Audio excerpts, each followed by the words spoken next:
ശർഈ ഈമാനിന് നൽകപ്പെട്ടിട്ടുള്ള വിശകലനം എന്താണ്? ഹുവ ഖൗലുൻ ബിൽ ലിസാൻ. ഒന്ന്, അത് നാവ് കൊണ്ടുള്ള ഉരുവിടലാണ്. വ ഇഅ്തിഖാദു ബിൽ ഖൽബ് വഅ്തിഖാദു ബിൽ ഖൽബ്. അത് ഹൃദയം കൊണ്ടുള്ള വിശ്വാസമാണ്, ഹൃദയം കൊണ്ടുള്ള ഉറപ്പിക്കലാണ്. വ അമലു ബിൽ ജവാരിഹ്, അവയവങ്ങൾ കൊണ്ടുള്ള പ്രവൃത്തികളാണ്. യസീദു ബിൽ ത്വാഅത്തി വ യൻഖുസു ബിൽ മഅസിയ. രണ്ട് പ്രധാനപ്പെട്ട ചില സൂചനകൾ കൂടി ശർഈ ഈമാനിന്റെ വ്യാഖ്യാനം നൽകുമ്പോൾ കൊടുക്കുന്നു. അതൊന്നെന്താ പറയുക? യസീദു ബിൽ ത്വാഅത്തി, അത് അല്ലാഹുവിനെ അനുസരിക്കുന്നതിലൂടെ ആ ഈമാനിൽ എന്തുണ്ടാവും? വർധനവുണ്ടാകും. അതേപോലെ വ യൻഖുസു ബിൽ മഅസിയ, പാപങ്ങളെ കൊണ്ട് അത് കുറയും ചെയ്യും. ഇനി നമുക്ക് വിശദീകരണത്തിലേക്ക് വരാം. ഈമാനിന്റെ അടിസ്ഥാന ഘടകങ്ങളായി ഒരു ബൈത്തിൽ കവി ഓർമ്മപ്പെടുത്തുന്ന വിഷയം, വഖുൽ ഇന്നമൽ ഈമാനു ഖൗലുൻ വനിയ്യത്തുൻ വഫിഅലുൻ അലാ ഖൗലിൻ നബിയ്യി മുസറഹു. വഖുൽ, നീ പറയണം, ഇന്നമൽ ഈമാൻ, ഈമാൻ എന്ന് പറഞ്ഞാൽ ഇനി പറയുന്ന കാര്യം മാത്രമാണ്, അതായിരിക്കണം ഈമാൻ. ഖൗലുൻ, അതിലെന്തുണ്ട്? ഉരുവിടലുണ്ട്, വാക്യം ലാ ഇലാഹ ഇല്ലല്ലാഹ്. അത് ഈമാനിന്റെ ഔന്നിത്യമുള്ള ഒരു ശാഖയാണ്. എന്നാൽ അത് മാത്രമല്ല ഈമാൻ, അത് മാത്രമല്ല ഈമാൻ. വനിയ്യത്തുൻ, അത് നവാഫിൻ നഫ്സ്, മനസ്സിലുള്ള ആ കരുതലും ആ മനസ്സിന്റേതായിട്ടുള്ള താല്പര്യവും ഒക്കെ അതിന്റെ ഘടകമാണ്. വഫിഅലുൻ, വഫിഅലുൻ അലാ ഖൗലിൻ നബിയ്യി മുസറഹ്. റസൂൽ സല്ലല്ലാഹു അലൈഹി വസല്ലം തങ്ങൾ പ്രത്യേകമായി അറിയിച്ച കാര്യങ്ങളെ പ്രവർത്തിക്കലും ഈമാനിന്റെ ഭാഗമാണ്.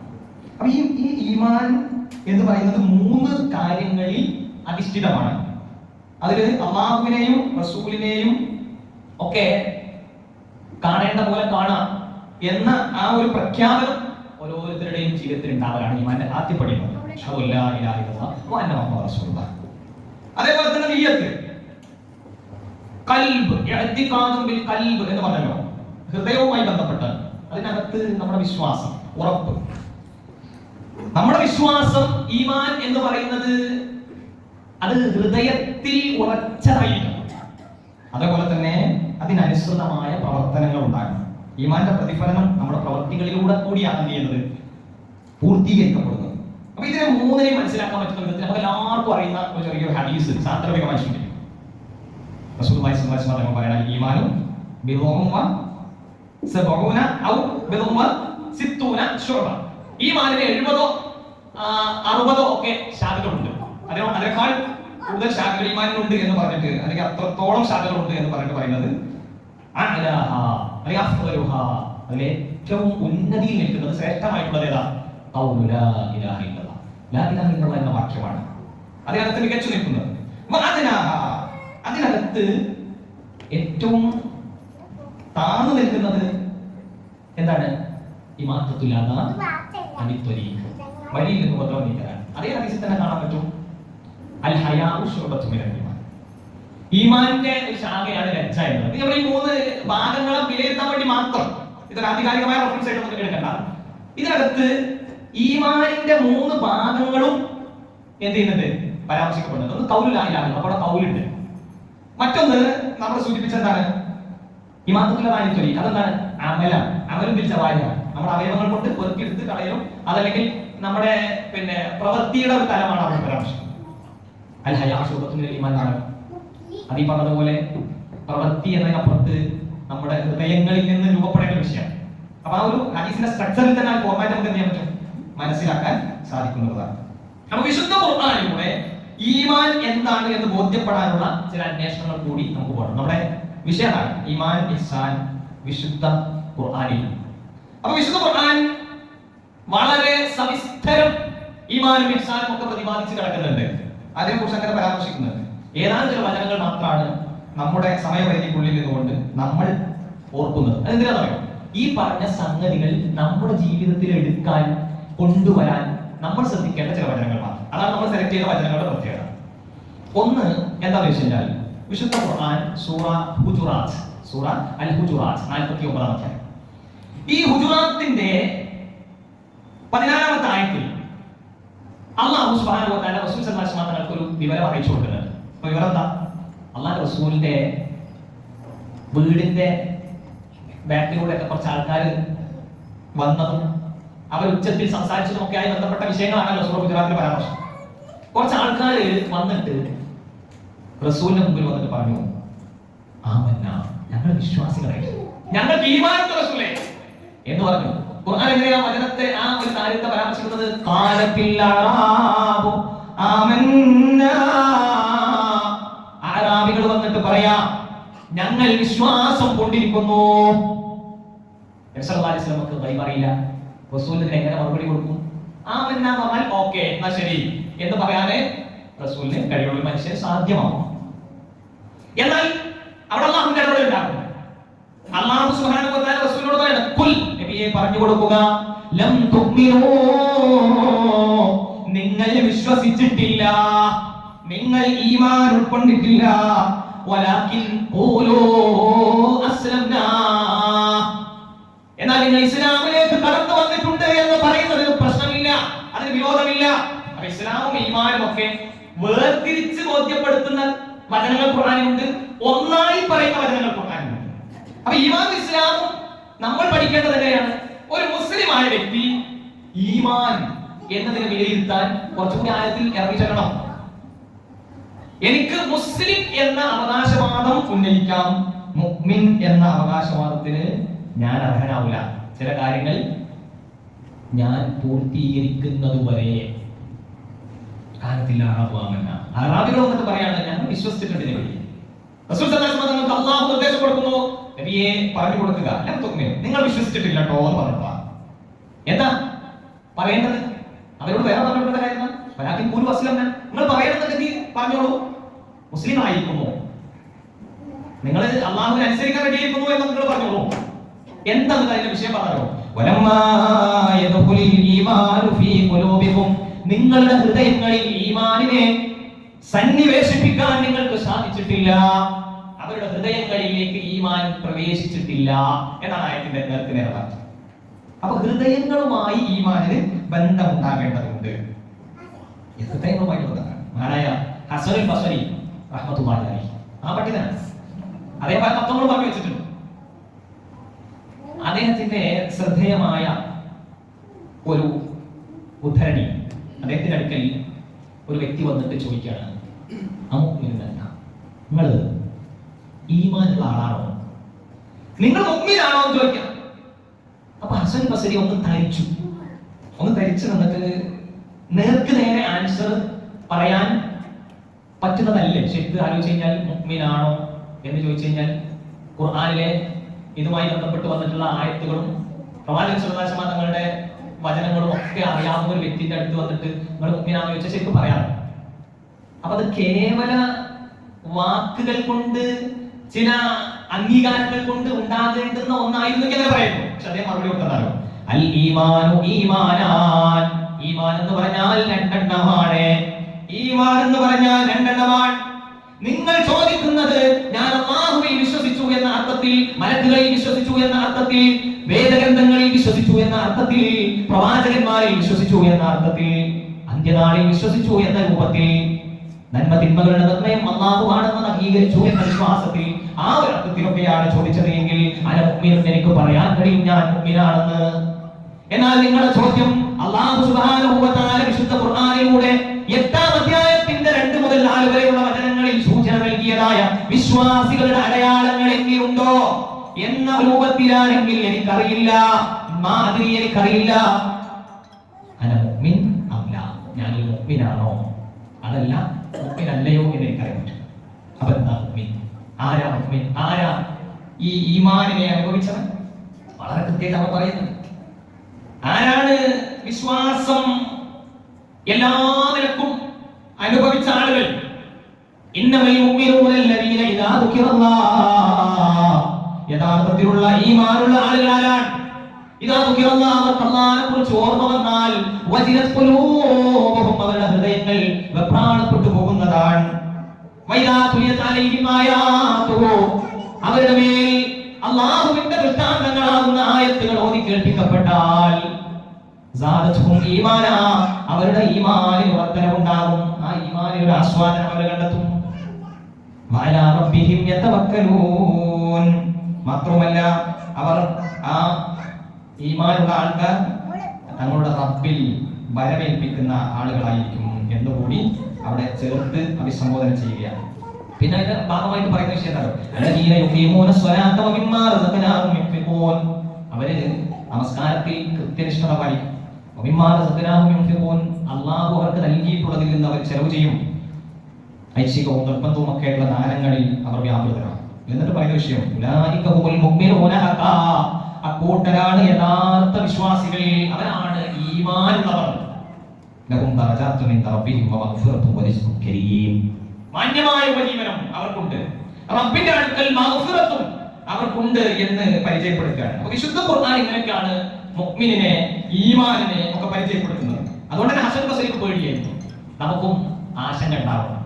ജീവിതത്തിൽ നമ്മുടെ ഇസ്ലാമിനെ നമ്മൾ കയറ്റി വെച്ചിട്ടുള്ളത് ഈമാനിന്റെ മുകളിലാണ്. ഞാൻ അതുകൊണ്ടാണ് ആ ഉദാഹരണം, ആ ഉപമ പ്രത്യേകം ആമുഖത്തിൽ തന്നെ സൂചിപ്പിച്ചത്. വിശ്വാസി എന്ന് പറഞ്ഞാൽ ഈമാനിൽ ആണ് മറ്റെല്ലാം നടക്കുന്നത്. ഈമാന്റെ മുകളിലാണ് ഇസ്ലാം ഉള്ളത്. ആ ഇസ്ലാം തകരാതിരിക്കാൻ ഇഹ്സാൻ ആവശ്യമാണ്.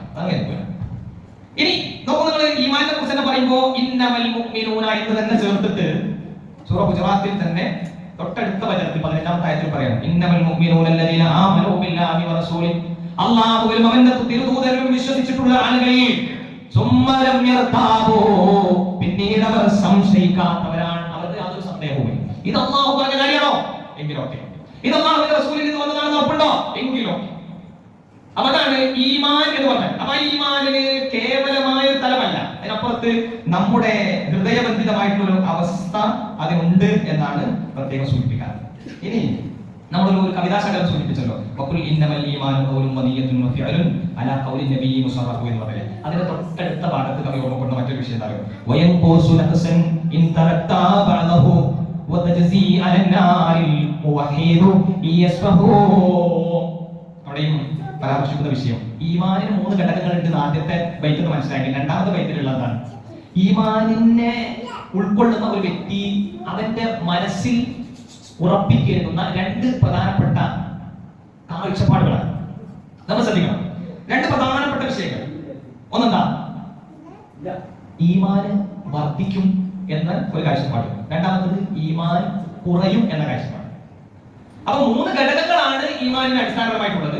ആ 3 ഘടകങ്ങളോടൊപ്പം നമ്മൾ ചേർത്ത് മനസ്സിലാക്കേണ്ട 2 വീക്ഷണങ്ങൾ.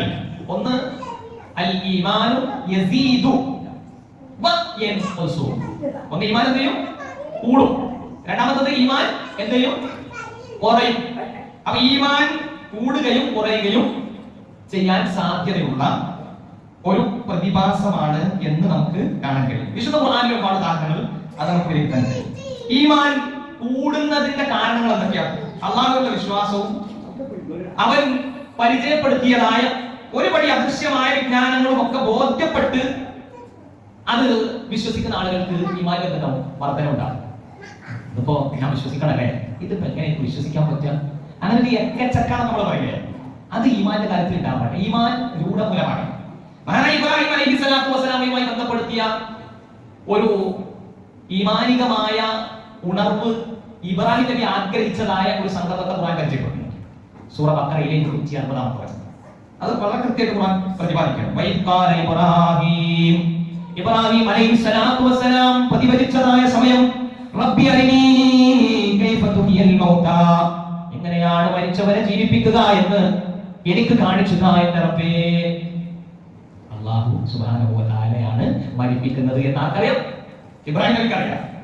അല്ലാഹുവാണ് ജീവിപ്പിക്കുന്നത് എന്ന് ഇബ്രാഹിം നബിക്ക് അറിയാം. നിർജീവമായ അവസ്ഥയിൽ നിന്ന് അല്ലാഹുവാണ് ജീവസുറ്റതിനെ ഉണ്ടാക്കുന്നത് എന്ന് ഇബ്രാഹിം നബിക്ക് അറിയാം. അതുകൊണ്ട് തന്നെ ഇബ്രാഹിം നബി ചോദ്യം ചോദിക്കാൻ പാടുണ്ടോ?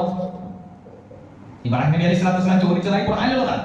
അപ്പൊ ഞാൻ പറയുന്നത് അറിയോ, ഇവിടെ ഇബ്രാഹിം നബിയോട് പടച്ചോനും ഇതേപോലെ തന്നെ ചോദിക്കാൻ, ഖാല ബല ഖാല അവലം തുഅ്മിൻ, അല്ല ഇബ്രാഹിം നിങ്ങൾക്ക് വിശ്വാസമില്ലേ? നിങ്ങൾക്ക് വിശ്വാസമില്ലേ ഞാനാണ് മരിച്ചവരെ ജീവിപ്പിക്കുന്നത് എന്ന് നിങ്ങൾക്ക് വിശ്വാസമില്ലാത്തതാണോ എന്ന് ചോദിക്കാൻ. ഖാല ബല, എനിക്ക് വിശ്വാസമുണ്ട്, അതെ എനിക്ക് വിശ്വാസമുണ്ട്.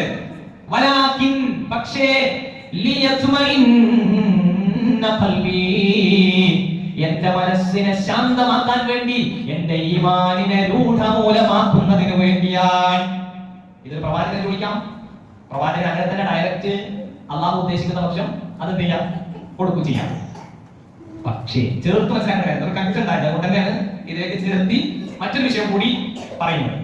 ഇബ്രാഹിം അലൈഹി സ്വലാത്തു വസ്സലാമക്ക് അല്ലാഹു സുബ്ഹാനഹു വ തആല എന്ത് ചെയ്തു? അപ്പോൾ 4 പക്ഷികളെ തിരഞ്ഞെടുക്കാൻ പറഞ്ഞു, അവരെ വ്യത്യസ്ത ഭാഗങ്ങളിൽ കൊണ്ടുവയ്ക്കാൻ പറഞ്ഞു. എന്നിട്ട് അതിനൊക്കെ വീണ്ടും പുനർജനിയുടെ പാഠം എന്തിയാണ് അതിൽ നിന്ന് പഠിപ്പിച്ചു കൊടുക്കുന്ന ഒരു രീതിയാണ്.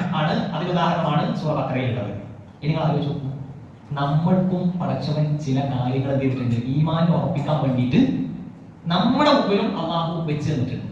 നമ്മുടെ മുമ്പിൽ വെച്ച് തന്നിട്ടുണ്ട്. 1-2 ഉദാഹരണം മാത്രമല്ല, ബാക്കിയുള്ളത് എല്ലാം ഖുർആൻ അങ്ങനെ തന്നെ. ഖുർആൻ എന്ന് പറഞ്ഞാൽ ഈമാൻ ബോധ്യപ്പെടാൻ, ഈമാനിൽ ഒരു തരിമ്പ് പോലും നമുക്ക് പാകപ്പിഴവില്ലാതിരിക്കാനും പടച്ചവൻ വെച്ച ചില കണ്ടീഷൻസ് ഉണ്ട്. ആ കണ്ടീഷൻ ഇബ്രാഹിം നബിയുടെ ചോദ്യത്തിന് ഇബ്രാഹിം നബിക്ക് അള്ളാഹു ഉത്തരം നൽകിക്കൊണ്ട് പ്രത്യേകം ഒരു മനുഷ്യനെ കൊണ്ട് സാധ്യമാവാത്ത, പ്രവാചകനെ കൊണ്ട് മാത്രം കൊടുത്ത ഒരു പ്രത്യേക സിദ്ധിയാണ് അവിടെ നൽകിയത്. എങ്കിൽ പോലും നമുക്കും പടച്ചവൻ ചില സമയത്തൊക്കെ നമുക്ക് എന്ത് ചെയ്യാം, ചിലതൊക്കെ അങ്ങനെ ബോധ്യപ്പെടാത്ത വിഷയങ്ങൾ ഉണ്ടാവും. ഈ പക്ഷി മൃഗാദികളൊക്കെ വേട്ടയാടുന്നത് കാണുമ്പോൾ, അതല്ലെങ്കിൽ ആ രൂപത്തിൽ മൃഗങ്ങൾ തന്നെ മൃഗങ്ങളെ പ്രത്യേകം പൊക്കി വലിക്കുന്നതൊക്കെ കാണുമ്പോൾ അള്ളാഹു കാരുണ്യവാനാണ് ഞാൻ പഠിച്ചല്ലോ. എന്നാൽ ആ കാരുണ്യം യഥാർത്ഥത്തിൽ ഇവിടെ നഷ്ടപ്പെടുകയല്ലേ ചെയ്തത്. അപ്പൊ നമ്മൾ എന്തായാലും പടച്ചവൻ പറഞ്ഞു വിശ്വസിക്കാം എന്നല്ല, അവിടെ തന്നെ അന്വേഷിക്കാനുള്ള പ്രത്യേക മാർഗങ്ങൾ. അതിന്റെ ഒരു ഉദാഹരണം ഇപ്പൊ അതൊക്കെ അന്വേഷിച്ച് എത്തിക്കഴിഞ്ഞാൽ നമുക്ക് എന്ത് ചെയ്യാൻ പറ്റും? അവിടെ പടച്ചവൻ അതിൽ വെച്ചിട്ടുള്ള യുക്തിയെ, ബോധ്യത്തെ നമുക്ക് എന്ത് ചെയ്യാൻ പറ്റും? ഉൾക്കൊള്ളാൻ സാധിക്കും. ഇതൊരു യുക്തിമാനല്ല ഈ പറയുന്നത്, മറിച്ച് വളരെ കൃത്യമാണ്. ഈമാൻ എന്ന് പറയുന്നത് എന്തായിരിക്കണം? ബോധ്യമായിരിക്കണം. ഈമാൻ എന്ന് പറഞ്ഞാൽ അതിങ്ങനെ നമ്മളൊരു കൺഫ്യൂഷൻ ആയിട്ട് നിൽക്കാൻ പാടില്ല. അതുകൊണ്ട് ഖുർആൻ പറഞ്ഞു സൂറ ഫുസ്സിലത്തിൽ സൽവീഹിം ആയാതിനാ ഫിൽ ആഫാഖ്. നിങ്ങൾ എന്ത് ചെയ്യണം? നാനാ ഭാഗങ്ങളിലേക്ക് നോക്കിക്കൊണ്ടിരിക്കണം. പ്രപഞ്ചത്തിന്റെ വിസ്മയകരമായ ഭ്രമണത്തെയും അതിന്റെ പ്രവർത്തനങ്ങളെയും കുറിച്ചൊക്കെ നിങ്ങൾ പഠിക്കണം. സൽവീഹിം ആയാതിനാ ഫിൽ ആഫാഖ് വഫി അൻഫുസിഹിം. അവരവരുടെ സ്വന്തത്തിലേക്ക് തിരിഞ്ഞു നോക്കണം. എന്റെ ശ്വസന വ്യവസ്ഥ, റെസ്പിറേറ്ററി സിസ്റ്റം, ഡൈജസ്റ്റീവ് സിസ്റ്റം, എന്റെ ശരീരത്തിലൂടെ നടക്കുന്നതായിട്ടുള്ള ഒട്ടനവധിയായ പ്രവർത്തനങ്ങൾ, ഇതൊക്കെ നോക്കുക. ഇതിന് ബോധ്യപ്പെടും. നമുക്ക് പഠിച്ച പറഞ്ഞത് നിങ്ങൾക്ക് ബയ്യനയാകുന്നത് വരെ, വ്യക്തമാകുന്നത് വരെ നിങ്ങൾ എന്ത് ചെയ്യാം? പരിശോധിക്കാം. അന്നഹുൽ ഹഖ്, സത്യമാണെന്ന് ബോധ്യപ്പെട്ടവരെ പരിശോധിക്കാം. പടച്ചവൻ എന്ത് ചെയ്യണില്ല? അന്വേഷണങ്ങൾക്ക് കൂച്ചുവരം എടുക്കില്ല. ഒരു വിഷയം പറഞ്ഞു, അപ്പൊ ഖുർആൻ സത്യമാണെന്ന് ബോധ്യപ്പെടും, അള്ളാഹ് സത്യമാണെന്ന് ബോധ്യപ്പെടും, നിങ്ങളെ ഈമാൻ വർദ്ധിക്കും. നല്ല പോലെയാണ് നമ്മൾ അതിനെ നോക്കണമെന്ന്. ഇപ്പൊ ചെയ്യണമൊക്കെ അധികം എന്താ? വിമർശിക്കാൻ വേണ്ടി നോക്കാണ്. അപ്പൊ അത് ആ ഭൂമി പരന്നതായിട്ടാണ് ഞാൻ കണ്ടത്. എന്നാ ഖുർആൻ മാറ്റേണ്ട. ഭൂമി പരന്നതാണെന്ന് ഒരു മനുഷ്യൻ ആലോചിച്ച് കഴിഞ്ഞാൽ അവന്റെ ഈമാൻ കൂടെ ചെയ്യാം. എങ്ങനെ? അശ്ഹദു അല്ലാ ഇലാഹ ഇല്ലല്ലാഹു വ അന്ന മുഹമ്മദ് റസൂലുള്ളാഹ് പറഞ്ഞ വ്യക്തി ഈ ആയത്ത് പഠിക്കുമ്പോൾ അവൻ ബോധ്യപ്പെടും പടച്ചോൻ ഖുർആനിലൂടെ ഭൂമിയുടെ ആകൃതി അല്ല പറഞ്ഞത്, മറിച്ച് ആ മനുഷ്യൻ അനുഭവപ്പെടുന്ന ഭൂമിയുടെ ഒരു ഫീലിംഗ്, ആ അനുഭവ തലത്തിൽ എനിക്ക് പരന്നതാണ്. ഈ പള്ളിയിൽ ഞാൻ ഇരിക്കുകയാണ്, എന്റെ വീട്ടിൽ ഞാൻ വിശ്രമിക്കുകയാണ്, അതിനൊന്നും സംഭവിക്കുന്നില്ല. അപ്പൊ ഭ്രമണത്തെ കുറിച്ച് മനുഷ്യന്റെ ചിന്തകൾ വരും, ആലോചനകൾ. പടച്ചോനെ പറ്റി അറിയാനാണ് പടച്ചോനെ എന്ത് ഉപയോഗപ്പെടുത്താൻ പറഞ്ഞത്? ബുദ്ധി ഉപയോഗപ്പെടുത്തണം. അതുകൊണ്ടാണ് ഖുർആൻ സൂറത്തുൽ മുൽക്ക് ആ മുൽക്കിലെ ആയത്തുകൾ പരാമർശിക്കുന്നത് മുഴുവൻ തൗഹീദ്, ആഖിറത്ത്, റിസാലത്താണല്ലോ. അതിനകത്ത് കയറിയുള്ള ആയത്ത് വഖാലൂ, ആ മനുഷ്യന്മാർ പറയുന്ന മനുഷ്യന്മാർ, അല്ലാഹുവിനെ നിഷേധിച്ച മനുഷ്യന്മാർ പറയും, ഈമാനില്ലാത്ത ആളുകൾ പറയും, കുഫ്റിലകപ്പെട്ട ആളുകൾ പറയും. എന്താ പറയുന്നത്? ലൗ കുന്നാ നസ്മഉ ഔ നഅഖിലു മാ കുന്നാ ഫീ അസ്ഹാബിസ് സഈർ. ഞങ്ങൾ കേൾക്കുകയും ചിന്തിക്കുകയും ബുദ്ധി കൊടുത്ത് ആലോചിക്കുകയും ചെയ്തിരുന്നെങ്കിൽ ജ്വലിക്കുന്ന അഗ്നിയുടെ സഈറിന്റെ ആളുകളായി ഞങ്ങൾ മാറുമായിരുന്നില്ല. അപ്പൊ നരകത്ത് പോകുന്ന ആൾക്കാരുടെ വിശേഷമാണ് ഈമാൻ ഉണ്ടാക്കാൻ വേണ്ടി ബുദ്ധി ഉപയോഗപ്പെടുത്തിയില്ല. ഇന്ന് ബുദ്ധി ഉപയോഗപ്പെടുത്തുന്ന ആളുകൾ ബുദ്ധിയെ പ്രമാണമാക്കി വരുന്നു. അതേപോലെ തന്നെയുള്ള വിശേഷണങ്ങളൊക്കെ ഇങ്ങനെ ചേർത്തി മുഅ്തസിലിയാക്കളൊക്കെ ആക്കി മാറ്റുന്ന അത്യന്തം അപകടകരമായ കാര്യങ്ങളുണ്ട്. നമ്മുടെ വിഷയത്തിലേക്ക് പോണില്ല. ഞാൻ പറയുന്നത് ഉപയോഗപ്പെടുത്തേണ്ടത് ആരെങ്കിലും അവിടെ വേണ്ടി പറഞ്ഞു തരുന്നിട്ട് നമ്മൾ ഉപയോഗപ്പെടുത്താതിരിക്കരുത്. ഇതിനൊക്കെ ആവശ്യമാണ്. ഉപയോഗപ്പെടുത്തുന്നത് അള്ളാഹു നിശ്ചയിച്ച ആ പരിധിക്കുള്ളിൽ നിന്നുകൊണ്ടായിരിക്കണം മാത്രം. ചില ആൾക്കാർ നേരെ ഈ കാര്യങ്ങളൊന്നും അള്ളാഹുവിന്റെ സൃഷ്ടിപ്പിനെ പറ്റി ഒന്നും നേരെ ചിന്തിക്കാതെ സട്ടാവിനെ പറ്റി ചിന്തിക്കാൻ വേണ്ടി മാത്രം ബുദ്ധി ഉപയോഗപ്പെടുത്തും. അവിടെയാണ് എന്ത് ചെയ്യുന്നത്? അവിടെയാണ് യുക്തിരഹിത വാദികളൊക്കെ ആയിട്ട് മാറുന്ന അവസ്ഥ ഉണ്ടാകും. യഥാർത്ഥത്തിൽ നമ്മുടെ യുക്തി നമ്മുടെ അനിവാര്യ അസ്തിത്വത്തിന്റെ സൃഷ്ടിപ്പിനെ ആലോചിക്കാൻ നമ്മൾ ഉപയോഗപ്പെടുത്തിയാൽ അവൻ നമുക്ക് നിശ്ചയിച്ചു തന്നിട്ടുള്ള എല്ലാ കാര്യങ്ങളെ കുറിച്ചും യഥേഷ്ടം പഠിക്കാനും ആലോചിക്കാനും നമുക്ക് സാധിക്കും. ഒന്നെങ്ങനെ ഈമാൻ വർദ്ധിക്കാം? നമ്മൾ ഈമാൻ എന്താണ് പറഞ്ഞപ്പോ, ഈമാൻ എന്ന് പറഞ്ഞാൽ കൗല്, നിയ്യത്ത്, അമാല് അല്ലെങ്കിൽ അഫ്ആല്, ഇതൊക്കെ അതിന്റെ ഭാഗമാണ്. അപ്പോ ഉരുവിടലുണ്ട്, ഹൃദയബന്ധിതമായിട്ടുള്ള അവസ്ഥയുണ്ട്, പ്രവർത്തനങ്ങളുണ്ട്. ഇത് മൂന്ന് നമ്മുടെ ഈമാനുള്ളൂ. ആ ഈമാനിന്റെ ഭാഗമായി നമ്മൾ വേറെ കുറച്ച് ഉദാഹരണങ്ങളൊക്കെ സൂചിപ്പിച്ചു. ഈമാൻ എങ്ങനെ വർദ്ധിക്കുക എന്നുള്ളതാണ് ഇവിടെ പറയുന്നത്. ഒന്ന്, ബുദ്ധി ഉപയോഗപ്പെടുത്തി നമ്മുടെ ചിന്തകളിലൂടെയും നമ്മുടെ ആലോചനകളിലൂടെയും ഒക്കെ യഥാവിധി അതിനെ കൊണ്ടുപോകേണ്ട രൂപത്തിൽ കൊണ്ടുപോയാൽ ഈമാൻ കൂടുക ചെയ്യാം. പറയരുത്, ഈമാൻ കൂടും. ഈമാൻ കൂടുതലോട് അത് പരിചയപ്പെടുത്തിയത് ഈ പറയുന്നതിന്റെ സംഭവമാണ് നമ്മൾ അവരെ സൂചിപ്പിച്ചത്. അതൊക്കെ നമ്മൾ മനസ്സിലുണ്ടാകും. മറ്റൊരു വിഷയം എന്താ പറയുക, അല്ലാഹു സുബ്ഹാനഹു വ തആല ഇതിനെ തന്നെ പിന്നെ സൂറ ഫത്ഹിലെ 4-ാമത്തെ വചനത്തിലും പ്രത്യേകം പരിചയപ്പെടുത്തിയിട്ടുണ്ട്. ഹുവല്ലദീ അൻസല സകീനത ഫീ ഖുലൂബിൽ മുഅ്മിനീന ലിയസ്ദാദു ഈമാനൻ മാ ഈമാനിഹിം. ഈമാനിന്റെ കൂടെ ഈമാനിന്റെ ഈമാൻ ചെയ്യുന്നത് വർദ്ധിപ്പിച്ചു കൊടുക്കുന്നത്. ആ വർദ്ധനവ് അവരുടെ ഹൃദയങ്ങളിലേക്ക് ശാന്തത കൊടുത്തുകൊണ്ട് വർദ്ധിപ്പിച്ചു. അപ്പൊ ഹൃദയങ്ങൾ ശാന്തമായാൽ എന്താ സംഭവിക്കുക? ഈമാൻ കൂടും. അപ്പൊ അങ്ങനെയൊക്കെ ഹൃദയങ്ങൾ ശാന്തമാകുന്നത് എങ്ങനെയൊക്കെ പഠിച്ചാൽ പോലെ നമ്മൾ ഇങ്ങനെ കണക്ട് ചെയ്തിട്ട് ഇങ്ങനെ പഠിച്ചു പോകാൻ പറ്റിയ വിഷയമാണ് ഈമാൻ. ഈമാൻ എങ്ങനെ വർദ്ധിക്കും? നമ്മൾ ഒന്ന് പറഞ്ഞത്, എന്റെ ഹൃദയം വിശാലമാകാൻ, ഹൃദയം സമാധാനപ്പെടുന്നതിനും ആവശ്യമായ രൂപത്തിൽ എനിക്കത് ഇങ്ങനെ ബോധ്യപ്പെട്ട് കിട്ടാൻ വേണ്ടിയിട്ട് ഞാൻ എന്റെ ബുദ്ധി ഉപയോഗിക്കുമ്പോൾ. രണ്ട്, ഹൃദയത്തിന് വിശാലത പടച്ചു തരുന്നതിലൂടെ ഈമാൻ വർദ്ധിക്കുന്നതിന് പ്രത്യേകം പറയുന്നു. ആ ഹൃദയ വിശാലത വരുന്നത് മറ്റൊരു തരത്തിൽ അള്ളാഹെ കുറിച്ച് ഓർക്കുമ്പോൾ, അള്ളാഹെ കുറിച്ചുള്ള വിക്ർ നിലനിർത്തുമ്പോഴാണ്. വിക്റുകളിലൂടെ ദുആകളിലൂടെ യഥാർത്ഥത്തിൽ എന്താ സംഭവിക്കുന്നത്? ഈമാനിനെ നമുക്ക് എന്ത് ചെയ്യാൻ പറ്റുകയാണ്? വർദ്ധിപ്പിക്കാൻ സാധിക്കുകയാണ് ചെയ്യുന്നത്. അത് നേരെ ചൊവ്വയാകുമ്പോൾ ആ ഈമാൻ വർദ്ധിക്കും. എന്റെ നമസ്കാരം നല്ലപോലെ ആയിക്കഴിഞ്ഞാൽ, എന്റെ ഇടപാടുകൾ നല്ല രൂപത്തിലായി തീർന്നാൽ അതിലൂടെ സംഭവിക്കുന്നത് യഥാർത്ഥത്തിൽ എന്താണ് സംഭവിക്കുന്നത്? എന്റെ ഈമാൻ വർദ്ധിക്കുകയാണ് ചെയ്യുന്നത്. അതുകൊണ്ട് തന്നെ നമ്മൾ പ്രത്യേകം ഓർത്ത് വെക്കേണ്ട ഒരു ആയത്ത് കൂടി അതിലേക്ക് ചേർത്തി നമുക്ക് മനസ്സിലാക്കാം. ഏതാണ്? ഈമാനും ഇഹ്സാനും ഒക്കെ ചർച്ച ചെയ്യുന്ന ഒരവസരത്തിൽ നമ്മൾ അറിയേണ്ടത് യഥാർത്ഥത്തിൽ ഓരോ കാര്യവും, പ്രത്യേകിച്ച് ഇബാദത്തുകളൊക്കെ നിർവഹിക്കുമ്പോൾ, അള്ളാഹുമായി കണക്ട് ചെയ്ത് വരുന്ന വിഷയങ്ങളൊക്കെ പഠിക്കുമ്പോൾ നമ്മുടെ മനസ്സിലുണ്ടാകേണ്ടത് അതിന്റെ ആ ഒരു പെർഫെക്ഷനാണ്. അത് എങ്ങനെ നിർവഹിക്കാനാണോ നമ്മളോട് പരിചയപ്പെടുത്തിയിട്ടുള്ളത്, പഠിപ്പിക്കപ്പെട്ടിട്ടുള്ളത്, നമ്മൾ അതേപോലെ തന്നെ അത് നിർവഹിക്കണം. അതിന് ഉദാഹരണമാണ് സൂറ ബഖറയിലെ 177-ാമത്തെ വചനം. അല്ലാഹു സുബ്ഹാനഹു വ തആല പറയാണ്, ലൈസൽ ബിർറ അൻ തുവല്ലൂ വുജൂഹകും ഖിബലൽ ഖിബലൽ മശ്രിഖി വൽ മഗ്രിബ്. നിങ്ങളുടെ മുഖങ്ങളെ കിഴക്കോട്ടോ പടിഞ്ഞാറോട്ടോ തിരിക്കുക എന്നതിനല്ല പുണ്യങ്ങൾ കുടികൊള്ളുന്നത്. വലാകിന്നൽ ബിർറ മൻ ആമന ബില്ലാഹ്. എന്നാൽ ബിർറ് എന്ന് പറഞ്ഞാൽ, അല്ലെങ്കിൽ നന്മ ചെയ്യുന്നവൻ, പുണ്യം സുഹൃതം ചെയ്യുന്നവൻ ആരാ? അവൻ യഥാർത്ഥ വിശ്വാസിയാണ്. ആമനബില്ല, അവന്റെ വിശ്വാസം അല്ലാഹുവിൽ ദൃഢമാണ്. വൽയൗമിൽ ആഖിർ, അന്ത്യനാളിലും അവന്റെ വിശ്വാസം ക്ലിയറാണ്. വൽ മലായിക, മലക്കുകളുടെ വിശ്വാസവും അവരൊക്കെയാണ്. വൽ കിതാബ്, വേദഗ്രന്ഥങ്ങളിലുള്ള വിശ്വാസവും ഒക്കെയാണ്. വൻ നബിയീൻ, നബിമാരിലുള്ള വിശ്വാസവും വളരെ ശുദ്ധമാണ്. അല്ലാഹു പറഞ്ഞ പോലെ തന്നെയാണ്. അപ്പൊ ആരാണ് നന്മ ചെയ്യുന്നവൻ? വിശ്വാസം റെഡിയായവനാണ് ഏറ്റവും മികച്ചു നിൽക്കുന്നവൻ. ആ വിശ്വാസം എങ്ങനെയാണ്? അവനമില്ല, അള്ളാഹുവിലാണ് വിശ്വസിക്കേണ്ട പോലെ വിശ്വസിക്കുന്നത്. അതേപോലെ വലിയവുമില്ലാതെ വിശ്വസിക്കുന്നത്. ആ വിശ്വാസം എങ്ങനെയാണ്? പടച്ചോൻ പറഞ്ഞ ആ അർത്ഥത്തിൽ തന്നെ വിശ്വസിക്കുന്നത്. മലക്കുകളുടെ വിശ്വാസം എങ്ങനെയാണ്? ആ മലക്കുകളിനെ കുറിച്ച് പടച്ചോൻ എന്ന് പറഞ്ഞതോ അവിടെ നിലയുറപ്പിച്ചുകൊണ്ടുള്ള വിശ്വാസമാണ്. കിതാബ്, വേദഗ്രന്ഥങ്ങളുടെ വിശ്വാസം എന്താ? മുമ്പ് വേദഗ്രന്ഥങ്ങളൊക്കെ അവതീർണമായിട്ടുണ്ട്. എന്നാൽ വിശുദ്ധ ഖുർആൻ മാത്രമാണ്. ലോകാന്ത്യം വരെ നിലനിൽക്കുന്ന വിശുദ്ധ ഖുർആൻ മാത്രമാണ്. വിശുദ്ധ ഖുർആൻ മാത്രമാണ് ഒരു മുഅ്ജിസത്ത് എന്ന അർത്ഥത്തിൽ വേദഗ്രന്ഥമായി അവതീർണമായിട്ടുള്ളത്. മറ്റുള്ളതൊക്കെ ആ കാലഘട്ടങ്ങളിലേക്ക് മാത്രമുള്ളതായിരുന്നു. എന്നാൽ നമ്മൾ വേദഗ്രന്ഥങ്ങളെ പറ്റി മനസ്സിലാക്കുമ്പോൾ വിശ്വസിക്കുമ്പോൾ നമ്മുടെ വിശ്വാസം എന്താണ്? മുൻ വേദഗ്രന്ഥങ്ങൾ ഇറക്കപ്പെട്ട സമൂഹത്തിലൊക്കെ ആ വേദഗ്രന്ഥം അനുസരിച്ച് ജീവിച്ചവരൊക്കെ മുഅ്മിനീങ്ങളാണ് എന്ന് മനസ്സിലാക്കുന്ന തരത്തിലുള്ള ഈമാൻ നമുക്ക് ആ വിഷയത്തിലുണ്ട്. ഏത്? വേദഗ്രന്ഥങ്ങളുടെ കാര്യത്തിലുണ്ട്. നബിമാരിലൊക്കെ നമ്മൾ വിശ്വസിക്കുന്നത്. ലാ നുഫർരിഖു എന്നാണ് അതിന്റെ പ്രയോഗം, അല്ലേ? ലാ നുഫർരിഖു, ഒരു ഫർഖും നമ്മൾ പിന്നെ നബിമാർക്കിടയിൽ കാണിക്കുന്നില്ല. എല്ലാ നബിമാരും ഒരേപോലെ തന്നെയാണ്. മുഹമ്മദ് നബി സല്ലല്ലാഹു അലൈഹി വസല്ലമയുടെ ശരീഅത്തിലാണ് നമ്മളുള്ളത് എന്നുകൊണ്ട് തന്നെ മുഹമ്മദ് നബിയാണ് നമ്മൾ അനുധാവനം ചെയ്യുന്നത് എന്ന് അതിന്റെ ഭാഗമായിട്ട് നമ്മൾ വിലയിരുത്തുന്നു. പിന്നെ അതിന്റെ അടുത്ത വാചകം നമ്മൾ ക്ലിയർ ആയിട്ട് പഠിക്കുമോ? വആതൽ മാല അലാ ഹുബ്ബിഹി, ഏറ്റവും ഇഷ്ടമുള്ള സമയത്ത് തന്നെ എന്ത് ചെയ്യാണ്? സമ്പത്ത് ചെലവഴിക്കുക, അത് നൽകുക. കുടുംബക്കാർക്ക്, വൽ യതാമ, അനാഥകൾ, വൽ മസാകീൻ, പാവപ്പെട്ട സാധുക്കളായിട്ടുള്ള ആളുകൾ, വബിനസ്സബീൽ വഴിയാത്രക്കാർക്ക്, വസ്സായിലീന ചോദിച്ചു വരുന്ന ആളുകൾ, വഫിരിഖാബ് അടിമമോചനത്തിന്, വഅഖാമിസ്സലാ അത് അത്രയും വിഷയം പറഞ്ഞു. ഈ പുണ്യം എന്താണ് എന്ന് പറയുന്നിടത്ത് ഈമാനുള്ള മുഅ്മിനീങ്ങളെ നമ്മൾ ആലോചിക്കേണ്ട വിഷയം എന്താണോ?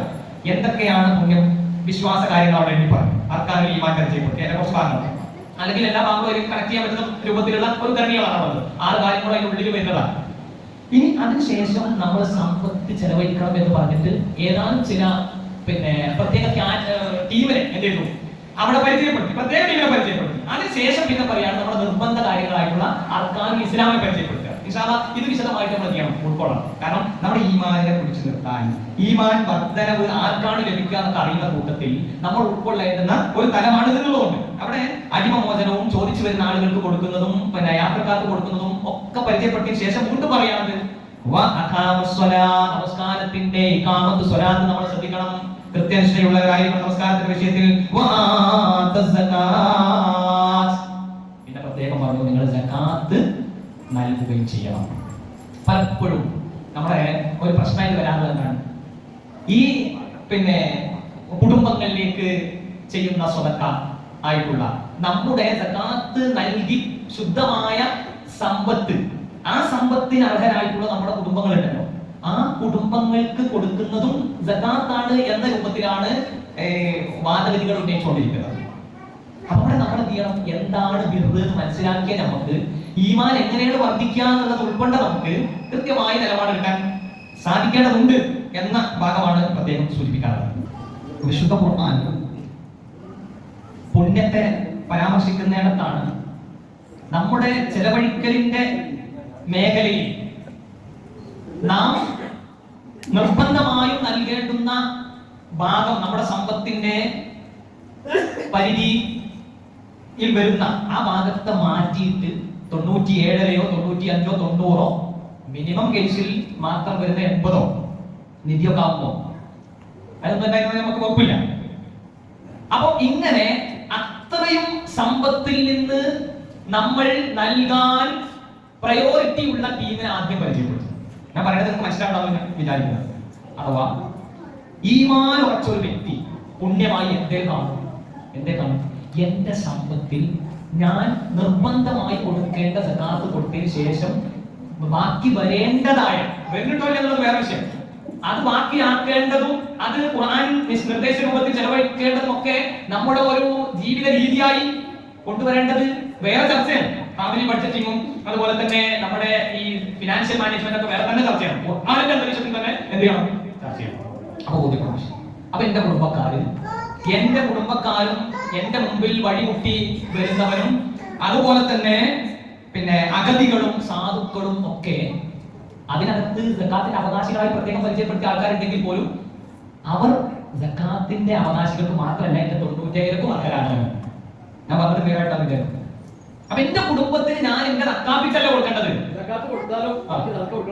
സക്കാത്ത് കൊടുത്താലും ബാക്കി സ്വതക്ക കൊടുക്കണം, നിർബന്ധമായ ബാധ്യതയാണ് സക്കാത്ത്. എന്നാൽ എന്റെ സക്കാത്ത് കൊടുത്താലേ ഞാൻ എന്താണുള്ളൂ? മിനിമം മുസ്ലിം ആകുന്നുള്ളൂ, അല്ലെങ്കിൽ മുഅ്മിൻ എന്ന പരിധിയിലേക്ക് വരുന്നുള്ളൂ. എന്നാൽ അതോടുകൂടി തീർന്നില്ല. എന്റെ മാതാപിതാക്കളും എന്റെ അടുത്ത കുടുംബങ്ങളും എന്റെ ബാക്കി ഫുള്ള് സ്വത്തിന്റെ ഭാഗമായിട്ട് ഞാൻ ജീവിച്ചിരിക്കുമ്പോൾ ഫുള്ള് സ്വത്തിനും അവകാശികളാണ്. മരണപ്പെട്ടാൽ പിന്നെ വാരിസ്യങ്ങൾക്ക് എന്തില്ല? പ്രത്യേകമായിട്ടുള്ള വസിയത്തില്ല. അവർക്ക് കിട്ടേണ്ട ഓഹരി അവിൽഫൂലോ അസബിയിലൊക്കെ വരുന്ന ആ അർത്ഥത്തിലാണ് കിട്ടേണ്ടത്. വിഷയം വേറെ കണ്ടിട്ടേ പോവല്ല. ഒരു കാര്യം പറയുമ്പോൾ അതിന്റെ ഒരു മുമ്പിൽ എത്താൻ വേണം. ഇനി അതല്ലെങ്കിൽ ജീവിച്ചിരിക്കുന്ന സമയത്ത് എന്ത് ചെയ്യാം? ആവശ്യങ്ങൾ പരിഗണിച്ചുകൊണ്ട് ഞാൻ പട്ടിണിയാകാത്ത വിധത്തിൽ എനിക്ക് എന്ത് ചെയ്യാം? കട വാങ്ങിയിട്ട് ചെയ്യാൻ പറ്റിയില്ലെങ്കിലും എനിക്ക് ഉള്ളത് എന്റെ സകാത്ത് കൊടുത്ത് ബാക്കിയുള്ളത് മുഴുവൻ കൊടുത്തിട്ടാണ് പുറത്തേക്ക് പോകേണ്ടത് എന്നുള്ള സന്ദേശം കൂടി നമുക്ക് കിട്ടും. ഇന്ന് നമ്മൾ കഴിച്ചിലാകുന്ന ആൾക്കാർ എങ്ങനെയാണ്? നല്ല ഈമാന്റെ നടുക്കണ്ടങ്ങൾക്ക് അറിയപ്പെടുന്ന ആൾക്കാർ പോലും, അങ്ങനെ വാങ്ങിച്ചുകൊണ്ടിരിക്കുന്ന ആൾക്കാർ പോലും കുടുംബത്തിന് കൊടുത്താലും 10 കൊടുക്കണം, കുടുംബത്തിന് കൊടുത്താലും അത് സക്കാത്ത്. എന്നാ സക്കാത്ത് കൂടി ഇന്നോ ഈ 97 ഒരു വകുപ്പില്ല. പിന്നെ അപ്പൊ നമ്മൾ എന്താ ശ്രദ്ധിക്കേണ്ടത്? ചോദ്യം ഒരിക്കലും കാൽപാദം മുന്നോട്ട് വെക്കാൻ കഴിയില്ല എന്ന് പറഞ്ഞ വിഷയത്തിലെ ചോദ്യം എന്താ? സമ്പത്തുമായി മാറി അവന്റെ ധനത്തെ പറ്റി ചോദ്യം ഉണ്ടാവും. എങ്ങനെ സമ്പാദിച്ചു, എവിടുന്ന് സമ്പാദിച്ചു, എങ്ങനെ ചെലവഴിച്ചു. അപ്പൊ നമ്മൾക്ക് ആലോചന ഉണ്ടാകുന്നതല്ലോ സക്കാത്തിന്റെ ഒരു ചെറിയ അത് നമ്മുടെ സമ്പത്തിൽ അടിഞ്ഞുകൂടിയ വേസ്റ്റ് ആണ്. മീൻസ് ഞാൻ അങ്ങനെ പറഞ്ഞത്, മറിച്ച് അത് നമ്മൾ അത് ഉപയോഗപ്പെടുത്തിയോ നമ്മൾ സമ്പത്തായിട്ട് കൂട്ടിച്ചേർത്തോ അപ്പൊ വേസ്റ്റ് ആണ്. അല്ലാതെ ബാക്കിയുള്ളവർക്ക് വേസ്റ്റ് ആണല്ല. വക്രീകരിക്കാൻ ഉൾപ്പെട്ട് ഓരോ പറഞ്ഞാൽ അപ്പോ അത് അങ്ങനെ തന്നെ എന്റെ വേസ്റ്റ് ആയിട്ട് തന്നെ ഞാൻ കാണുകയും ഇത് അപ്പോഴേ ഔദാര്യം അല്ലാതെ മറ്റൊരു അവകാശമായിട്ട് എന്ത് ചെയ്യാൻ പറ്റുള്ളൂ, മാറ്റി വെക്കാനുള്ള ബോധ്യം ഉണ്ടാവും. എന്നിട്ട് ഈ മാറ്റി വെച്ച 97 നമ്മൾ ചെലവഴിക്കുമ്പോൾ സൂക്ഷ്മത പാലിച്ച് അതിന്റെ മക്കൾക്കും കുട്ടികൾക്കും എന്റെ കുടുംബത്തിനൊക്കെ ഉള്ളതാണെന്ന ബോധ്യത്തിൽ എന്ത് ചെയ്യണം, മുന്നോട്ട് പോകണം. നമ്മളപ്പോ ആ ആയത്തിന് എന്ത് ചെയ്യണം, പ്രത്യേകം നമ്മൾ ശ്രദ്ധിക്കുകയും ആലോചിക്കുകയും ഒക്കെ ചെയ്യേണ്ടതുണ്ട്. ആ ആയത്തിന് അവസാനം പുരായിക്കേണ്ടതിന് അവരാണ് യഥാർത്ഥത്തിൽ എന്ത് ചെയ്തിട്ടുള്ളത്, അവരാണ് സത്യത്തെ അംഗീകരിക്കുകയും മൂന്നിനെയും സത്യപ്പെടുത്തിയിട്ടുള്ള ആൾക്കാർ അവരാണ്. മാത്രമല്ല അവരാണ് സൂക്ഷ്മാലുക്കൾ എന്ന് പറയുന്നത്. നമുക്ക് അത് തന്നെ വേറെ പറയേണ്ട ഒരു ഭാഗമാണ് എനിക്ക് തോന്നുന്നത്. എന്തായാലും ഇത് നമ്മൾ ശ്രദ്ധിക്കേണ്ടതുപോലെ ശ്രദ്ധിക്കണം. ഇനി ഈമാൻ കുറയുന്നതുമായി ബന്ധപ്പെടുത്തിയിട്ടും എന്ത് ചെയ്തിട്ടുണ്ട്, അല്ലാഹു സുബ്ഹാനഹു വ തആല പ്രത്യേകം കാരണങ്ങൾ പറഞ്ഞിട്ടുണ്ട്. അപ്പൊ ഈമാൻ കുറയുന്നതുമായി ബന്ധപ്പെട്ട ചില ഘടകങ്ങൾ സൂചിപ്പിക്കാം. പ്രവാചകൻ ഹദീസ് പറയുന്നില്ല, അതിന്റെ ആശയം പറയാം. ഒരു തിന്മ കണ്ടു കഴിഞ്ഞാൽ തിന്മയാണ് ബോധ്യപ്പെട്ടാൽ നമുക്ക് ഡയറക്റ്റ് എന്ത് ചെയ്യാം, അത്രമാത്രം അവിടെ സ്വാധീനമുള്ള വിഷയമാണെന്നുണ്ടെങ്കിൽ നമ്മുടെ മക്കളോ ആ അർത്ഥത്തിലൊക്കെ ഉള്ള വിഷയമാണെന്നുണ്ടെങ്കിൽ അത് തടുക്കേണ്ടത് നമ്മളെ കൈ കൊണ്ട് തടുക്കുക, ഒഴിവാക്കുക. നാവുകൊണ്ട് പറഞ്ഞ് അതിനാ തെറ്റിനെ എന്ത് ചെയ്യണം, ഇല്ലാതാക്കണം. ഹൃദയം കൊണ്ട് ആ തെറ്റിനെ നമ്മൾ എന്ത് ചെയ്യണം, വെറുക്കണം, ഒഴിവാക്കണം. അവസാനം പറഞ്ഞു അതത്ര ഈമാനിന്റെ ദുർബലമായ ഒരു ഭാഗം. അപ്പൊ ഈമാനിന് ചെറിയ അളവിലുള്ളതുണ്ട്, വലിയ അളവിലുണ്ട് എന്നുള്ളത് നമുക്ക് ഇതിനൊക്കെ കിട്ടും. പിന്നെ മറ്റൊരു വിഷയം പറയുന്നതാണ്, ഒരു വ്യഭിചരിക്കുന്ന ഒരു വ്യക്തി അവൻ വ്യഭിചരിക്കുന്നില്ല, വ്യഭിചരിക്കുന്ന സമയത്ത് അവൻ വ്യഭിചരിക്കുന്നില്ല, അപ്പൊ മുഅ്മിനായിട്ട് അവൻ ചെയ്യുന്നില്ല, വ്യഭിചരിക്കുന്നത്. അപ്പൊ ഈമാനിൽ കുറവ് വരുന്ന സന്ദർഭങ്ങൾ ഉണ്ടാകും. മോശം നടത്തുന്നവൻ മോശം നടത്തുന്നില്ല, മുഅ്മിനായിക്കൊണ്ടല്ല മോശം നടത്തുന്നത് എന്നാണ് പറഞ്ഞ ആശയം. കള്ളു കുടിക്കുന്നവൻ അത് കുടിക്കുന്ന സമയത്ത് അവൻ മുഅ്മിനായിട്ട് അത് കുടിക്കുന്നില്ല. അപ്പൊ ഇതൊക്കെ ദുർബല നിമിഷങ്ങളിൽ ഇതൊക്കെ സംഭവിക്കും എന്നുള്ളതിന്റെ ഒരു സംഗതിയാണ് നമുക്ക് അതിൽ മനസ്സിലാക്കുന്നത്. അതേപോലെ തന്നെ വിശുദ്ധ ഖുർആൻ പ്രത്യേകമായി എടുത്തു പറയുന്ന കാര്യമാണ്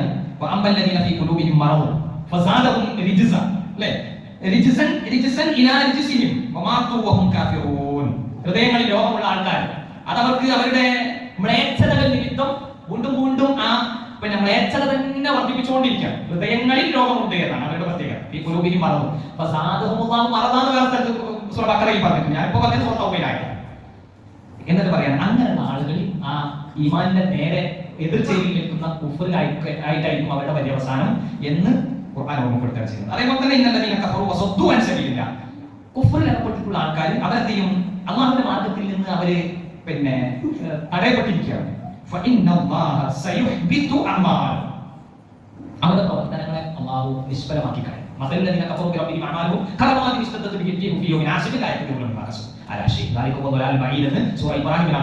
അവിടെയും സൂചിപ്പിക്കുന്നത് കാണാൻ പറ്റും. അതേപോലെ തന്നെ അല്ലാഹുവിന്റെ മേൽ കളവ് ആക്ഷേപിക്കുന്ന ആൾക്കാർ, ആ ആളുകൾക്ക് വിശ്വാസം ഉണ്ടാവില്ല. അത് വിശ്വാസം ഇങ്ങനെ ശോഷിച്ചു പോകും എന്നാണ് മറ്റൊരു സ്ഥലത്ത് നമുക്ക് കാണാൻ പറ്റും. അതേപോലെ കുറെ വിഷയങ്ങളുണ്ട്. അപ്പൊ ആ അർത്ഥത്തിൽ ഒരു വിശ്വാസി എപ്പോഴും ഈമാൻ കുറഞ്ഞു പോണീന്ന് എന്ത് ചെയ്യണം, ഭയപ്പെടേണ്ടതുണ്ട്. ഇന്നൽ ഈമാന ലയഖ്ലഖു ഫീ ജൗഫി അഹദിക്കും, ഒരാളുടെ ഹൃദയത്തെ ബാധിക്കുന്ന ഒരു വിഷയമാണ് ഈമാൻ എന്ന് പറയുന്നത്. ആ ഈമാൻ ഇങ്ങനെ എന്തായി മാറും, നുരുമ്പി കളഞ്ഞാവും. വസ്ത്രങ്ങളൊക്കെ ഇങ്ങനെ പൊടിഞ്ഞു പോണ പോലെ, നുരുമ്പി പോണത് പോലെ ഈമാനും നുരുമ്പി പോകും. അതുകൊണ്ട് നിങ്ങളുടെ ഹൃദയങ്ങളിൽ ഈമാൻ ഇങ്ങനെ പുതുക്കാൻ വേണ്ടിയിട്ട് നിങ്ങൾ എന്ത് ചെയ്യണം, പടച്ചവനോട് ചോദിക്കണം എന്നുള്ളതാണ്. അപ്പൊ വിശ്വാസം ഹൃദയത്തിൽ വന്നാൽ വ്യക്തിയുടെ ജീവിതത്തിൽ ശക്തമായ പ്രഭാവം ഉണ്ടാകും. അല്ലാഹുവിനെ ഓർത്തു കഴിഞ്ഞാൽ നമ്മുടെ മനസ്സിൽ ആഴത്തിലുള്ള ശാന്തിയും നിർഭയത്വം ഉണ്ടാകും. വേറെ വിഷയമാണ്, ഈമാൻ കൊണ്ട് കിട്ടേണ്ടത് കിട്ടുണ്ടോ നോക്കിയിട്ടാണ് നമ്മൾ ചെയ്യേണ്ടത്. ഈമാൻ ഉണ്ടോ നടക്കേണ്ടത്. അപ്പൊ ഈമാൻ ഉണ്ടോ അവൻ എല്ലാത്തിനെ കുറിച്ച് നിർഭയമായിരിക്കും. അല്ലാഹുവല്ലാതെ ഒരാളെയും പേടിക്കേണ്ട ആവശ്യമില്ല. അപ്പൊ പടച്ചോൻ പറഞ്ഞതുപോലെ ജീവിക്കണമെന്നാണ് അല്ലാഹുവെ പേടിക്കാതെ. ആരെങ്കിലും അല്ലാഹുവെ പേടിച്ചാൽ അല്ലാഹുവിലേക്ക് അടുത്തു വരും. അപ്പൊ അല്ലാഹു പറഞ്ഞ കാര്യങ്ങൾക്ക് പ്രയോജനമുണ്ടാകുന്നു. പടച്ചോൻ പറഞ്ഞ എതിരായിട്ട് വേറെ എന്തെങ്കിലും കൗലുണ്ടെങ്കിൽ ആ കൗലിനെ മനസ്സറിഞ്ഞിട്ട് മാറ്റി വെക്കും. അതുകൊണ്ട് ഇപ്പോൾ ഒരു പ്രശ്നം വരാല്ല. പടച്ചോൻ പറഞ്ഞത് ഇതാണ് ഈമാനിന്റെ സ്ട്രൈറ്റ് വേ. ഇതാണ് അപ്പൊ ആ ഈമാനിനെ അതിന്റെ മുകളിൽ പടുത്തുയർത്തപ്പെട്ടുള്ള ഇസ്ലാം ആകുന്ന എല്ലാ സംഗതികളും ഉണ്ടല്ലോ. ഇസ്ലാമിന്റെ ഭാഗമാണ് ആരാധനകളും. അതിന്റെ ആരാധനകളുടെ ഒക്കെ തലങ്ങളെ കുറെ പഠിച്ചിട്ടുണ്ട്. ഈ ആരാധനകളൊക്കെ എന്തിനു വേണ്ടി മക്കളും അതൊക്കെ അങ്ങനെ ആവണമെന്നുണ്ടെങ്കിൽ നിസ്കാരം കൊണ്ട് ഒരാൾ പരോപകാരിയാവണം, നിസ്കാരം കൊണ്ട് ഒരാൾ നക്കാവണം എന്നുള്ളത് മുസ്ലിം അല്ലെങ്കിൽ തൊട്ടുമുള്ള അവിടെ വരുന്നുണ്ട്. അതേപോലെ തന്നെ ബാക്കി പിന്നെ എന്താണ് പിന്നെ അബ്ദുൽ ഐത്താം വരുന്നുണ്ട്. എല്ലാം വരുന്നുണ്ടല്ലോ. എല്ലാം ഉണ്ടായിട്ടും പിന്നെ അത് നേടിയെടുക്കാൻ പറ്റാത്തതുകൊണ്ടാണ് നമ്മൾ രണ്ടാമത്തെ പാർട്ട് നമ്മുടെ സമയം അധികരിച്ചിട്ടുണ്ട്. എന്നിരുന്നാലും ചെറിയ പിന്നെ ഭാഗം പറഞ്ഞിട്ട് ഞാൻ അവസാനിപ്പിക്കാം. യഹ്സാനാണ് അതിന് നമുക്ക് ആവശ്യമായിട്ടുള്ളത്. അല്ലാഹുവിന്റെ നിങ്ങൾ ഇഹ്സാനെ പറ്റി പരിചയപ്പെടുത്തിയത് അൽ ഇഹ്സാൻ അൻ തഅബുദല്ലാഹ്, അല്ലാഹുവിനെ ഇബാദത്ത് ചെയ്യലാണ് ഇഹ്സാൻ എന്ന് പറഞ്ഞത്. കനക്ക തറാം ഒരു കണ്ടീഷൻ ഉണ്ട്, നീ അല്ലാഹുവിനെ കാണുന്നത് പോലെ ആയിരിക്കണം ആ ഇബാദത്ത്. നിനക്ക് അല്ലാഹുവിനെ കാണാനേ കഴിയില്ല, പക്ഷെ അവൻ നിന്നെ കാണുന്നു. അപ്പൊ അമ്മ നമ്മളെ കാണുന്നുണ്ട് എന്ന ബോധം, അല്ലാഹുവിനെ ഞാൻ കാണുന്നത് പോലെ എല്ലാത്തിലും ഇടപെടാൻ എന്നെ എന്ത് ചെയ്യണം, പ്രേരിപ്പിക്കേണ്ടതുണ്ട് എന്നതാണ് വളരെ സുപ്രധാനമായിട്ടുള്ള ഒരു ആശയം. അപ്പൊ ഈ ഇഹ്സാനിൽ വരുന്ന വിഷയങ്ങൾ, ഇഹ്സാൻ എന്നതിന്റെ ഡെഫിനിഷൻ പറയുന്നത് വേറെ മുസ്ലിമിലൊക്കെ വന്നിട്ടുള്ള റിപ്പോർട്ടുകൾ എന്നൊക്കെ പറഞ്ഞുകൊണ്ടും അതിൽ വന്നിട്ടുണ്ട്. അല്ലാഹുവിനെ പേടിക്കാനുള്ള ഇബാദത്ത് ചെയ്യാന്ന് പറഞ്ഞ പോലെ തന്നെ ഒക്കെ ആശയം തന്നെ വരുന്നത്.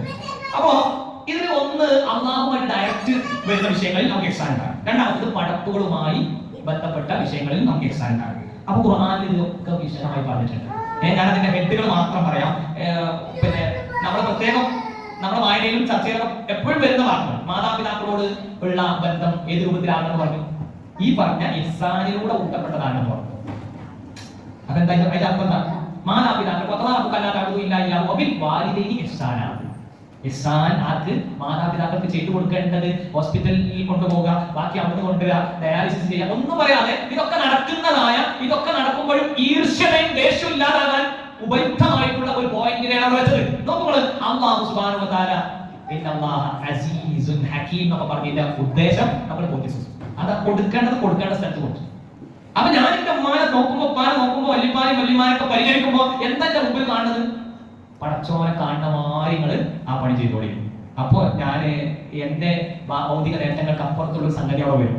ആ ഇഹ്സാൻ അതുകൊണ്ടാണ് കർമ്മങ്ങളെ ധന്യമാക്കാൻ ഉള്ള ഒരു ടൂളാണിത് ഇഹ്സാൻ എന്ന് പറയുന്നത്. ഇപ്പൊ മാതാപിതാക്കളോട് പറഞ്ഞപ്പോ കുർബ, അവിടെയും എന്താണ് ഇഹ്സാനിന്റെ ഒരു തലത്തെ പ്രത്യേക ഇഹ്സാനൻ എന്ന് എന്ത് ചെയ്തിട്ടുണ്ട്, അവിടെയും പറഞ്ഞിട്ടുണ്ട്. അപ്പൊ അയൽവാസികളോടുള്ള കാര്യത്തിലും തന്നെയാണ് ഇഹ്സാനാണ് കൊടുക്കേണ്ടത്. അങ്ങനെ വരുമ്പോ അയൽവാസി അതിഥികളൊക്കെ ഉണ്ടാക്കുമ്പോഴും നമ്മൾ ആ ഒരു ഇഹ്സാനിയത്ത് അവിടെ എന്ത് ചെയ്യും, നിലനിർത്തും. അതിനർത്ഥം ബാക്കി നിയമപരമായ നടപടികളിലേക്ക് നീങ്ങേണ്ടതൊന്നുമല്ല.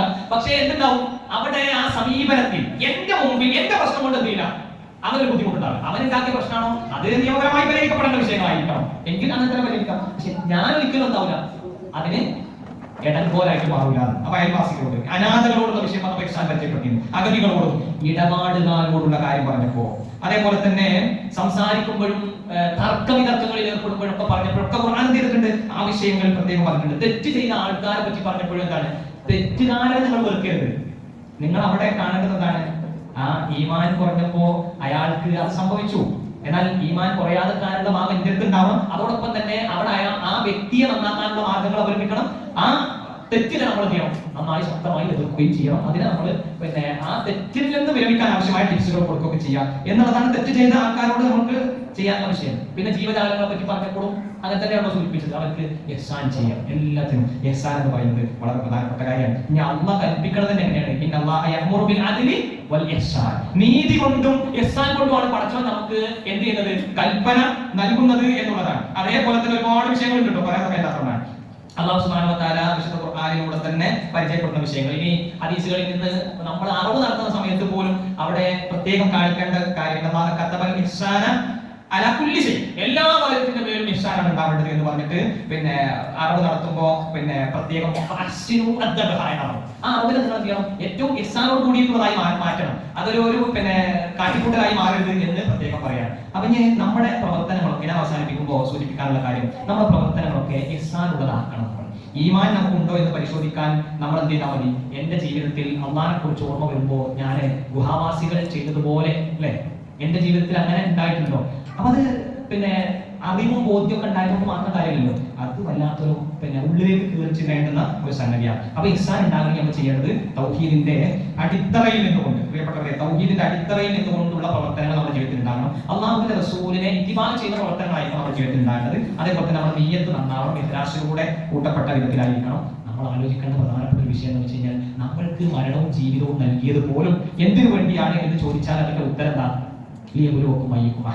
നിങ്ങളിൽ ഇഹ്സാൻ എത്രത്തോളം ഉഷാറായിട്ടുണ്ട് പരിശോധിക്കാൻ വേണ്ടിയിട്ടാണ്. ഞാൻ അവസാനിപ്പിക്കുകയാണ്. അല്ലാഹു സുബ്ഹാനഹു വ തആല യഥാവിധി വിശുദ്ധ ഖുർആൻ മുന്നോട്ട് വെക്കുന്ന ഈമാൻ, അതുപോലെ ആ ഈമാനിന്റെ മുകളിൽ പടുത്തുയർത്തപ്പെടുന്ന ഇസ്ലാമിന്റെ അർക്കാനുകളൊക്കെ ഭംഗിയായി നിറവേറ്റുമ്പോൾ അതിന്റെ പെർഫെക്ഷന് വേണ്ടി അല്ലാഹു സംവിധാനിച്ചിട്ടുള്ള, അതിന്റെ മേൽക്കൂരയായിട്ടുള്ള ആ ഇഹ്സാനിനെ നിലനിർത്തി അതിനെ പൂർണ്ണമായും നമ്മുടെ ജീവിതത്തിലേക്ക് കൊണ്ടുവന്ന് മുന്നോട്ട് നീങ്ങാൻ നാഥൻ നമുക്ക് നല്ല തൗഫീഖിനെ പ്രദാനം ചെയ്ത് അനുഗ്രഹിക്കുമാറാവട്ടെ. ജീവിതത്തിൽ അറിഞ്ഞു പറയാതെയും രഹസ്യ പരസ്യങ്ങളിലൊക്കെ സംഭവിച്ചു പോയിട്ട് മുഴുവൻ തെറ്റുകുറ്റങ്ങൾ നാഥൻ നമുക്ക് വിട്ടുപുറത്ത് മാപ്പാക്കി തരുമാറാവട്ടെ. നമ്മുടെ കൂട്ടത്തിൽ, കുടുംബത്തിൽ ഒക്കെ ധാരാളം ആളുകൾ ഈ അടുത്ത സമയങ്ങളിലൊക്കെ മരണപ്പെട്ടു പോയിട്ടുള്ള എല്ലാവർക്കും, മരണപ്പെട്ടവർക്ക് മഗ്ഫിറത്തും റഹ്മത്തും പ്രദാനം ചെയ്ത് അനുഗ്രഹിക്കുമാറാവട്ടെ. അവരെയും നമ്മളെയും നാഥൻ അവന്റെ സ്വർഗ്ഗപൂന്തോപ്പിൽ ഒരുമിച്ച് കൂട്ടി അനുഗ്രഹിക്കുമാറാവട്ടെ. ربنا آتنا في الدنيا حسنة وفي الآخرة حسنة وقنا عذاب النار. ربنا تقبل منا إنك أنت السميع العليم وتب علينا إنك أنت التواب الرحيم واغفر لنا يا غافر المذنبين. آمين برحمتك يا أرحم الراحمين. صلى الله على نبينا محمد وآله وصحبه أجمعين والحمد لله رب العالمين. والسلام عليكم ورحمة الله وبركاته.